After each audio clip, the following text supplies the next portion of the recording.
Hello, it's Sonia here with A Pretty Stitch. Welcome to my channel. If this is your first time joining me, I'm so happy to have you here. So today is Tuesday, and that means it's Tunisian Tuesday. So we are going to be doing a stitch pattern. I am using my H hook or 5mm hook. I just have a rubber band on the bottom. I don't think I'll need it though. We're just doing a little swatch. So we're doing a stitch pattern, and I'm just using worsted weight or number 4 yarn, and I know this is the classic Red Heart Super Saver, you know, that workhorse yarn. Great yarn for doing swatches and practicing. So this stitch pattern we're doing, you just need to chain an even number, so why don't we chain 12?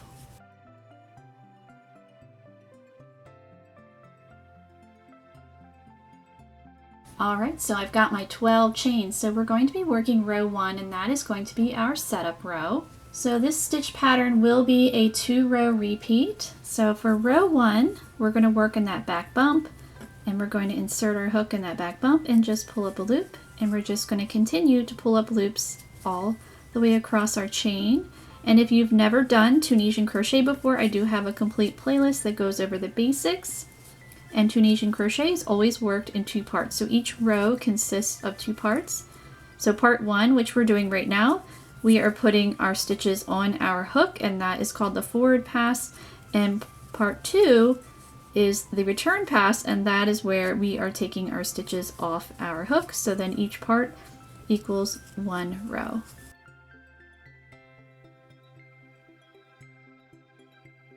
Okay, so because I chained 12, I should have 12 loops on my hook.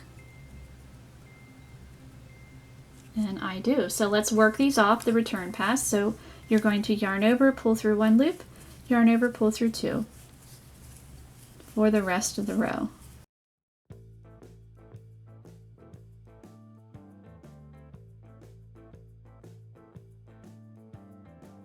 Okay, so we finished up row 1. So let's begin row 2. That is the first part of our repeat. So to begin row 2, we are going to be working in Tunisian purl. So we want to have our yarn in front, and if you don't know Tunisian purl, that is in that playlist. It goes over that stitch. And we're going to work a Tunisian purl decrease or together stitch. So we're going to be working in those first 2 vertical bars.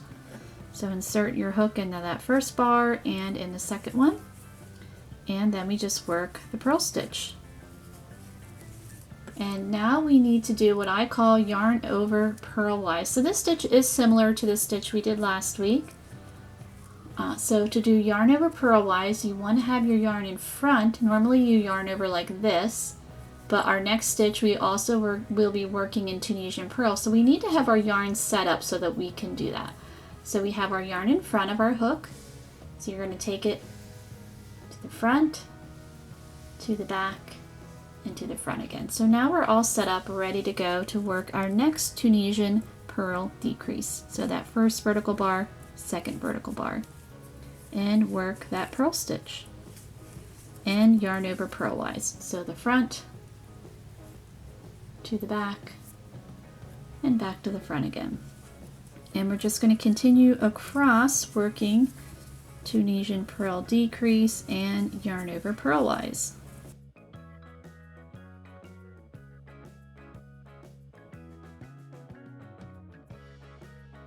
So these are our last 3 stitches. So we worked that last Tunisian decrease, but we do need to yarn over again to put the stitch back on because we only have, so let's count 1, 2, 3, 4, 5. Sorry about that, my battery died. Okay, so we were talking about our loops on our hooks. So far we only have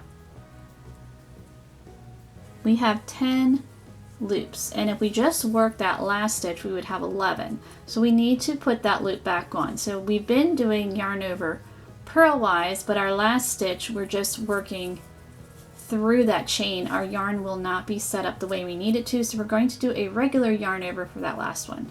So just yarn over, and then we're all set up to go to work in that stitch.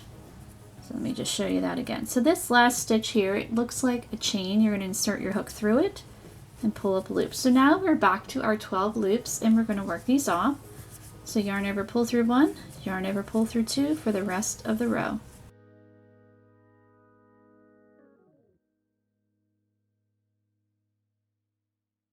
Okay, so there is row 2. So row 3, we are going to work Tunisian purl just in that one stitch. So yarn in front and working that purl stitch.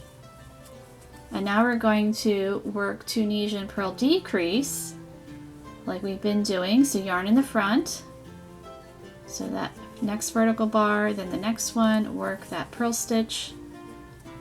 And now we're going to go back to yarning over purlwise, and we're going to continue to work Tunisian purl decrease until we get to our last 2 stitches. And after we do that decrease, yarn over purlwise.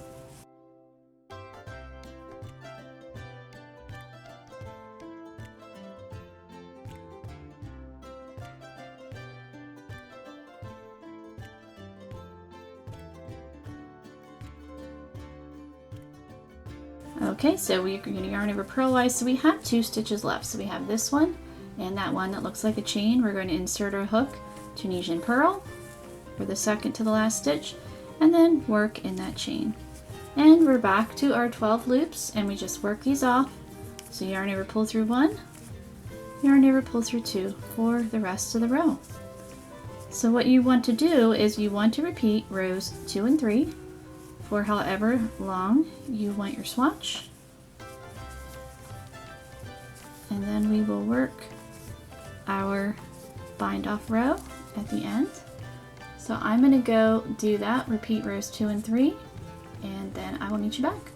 Alright, so here is my swatch. I think it's a really pretty stitch.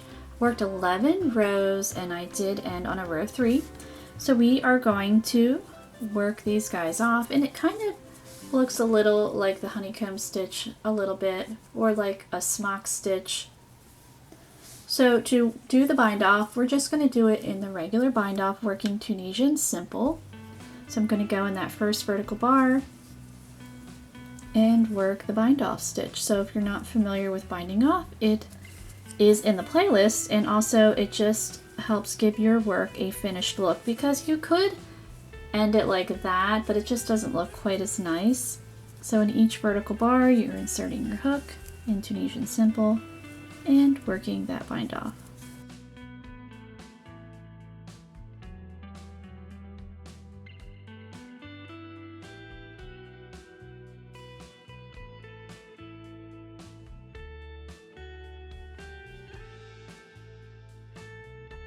Okay, and then in that last stitch that looks like a chain, and work the bind off. So there we go. And the nice thing with this guy is it does lay flat. And I did make another swatch here. So I used still my H hook or 5mm hook, but I did it in DK weight yarn, and we did 14 stitches and 13 rows here. So you can just see the difference using slightly lighter weight yarn, but I still used the same size hook. And this yarn is number 3 yarn, and it is Stylecraft DK. Really like that yarn, actually. It's a nice, it's not a very expensive yarn, but it just is really nice to work with. It has a really nice finish and really nice hand. It's a good, you know, inexpensive, but still has like good quality yarn, I think, even though it's acrylic. But this guy is also acrylic, but it just feels slightly rougher than this one. But there you go, you can see the difference. So I hope you enjoyed this tutorial, and if you did, please like and subscribe, and thank you so much for watching.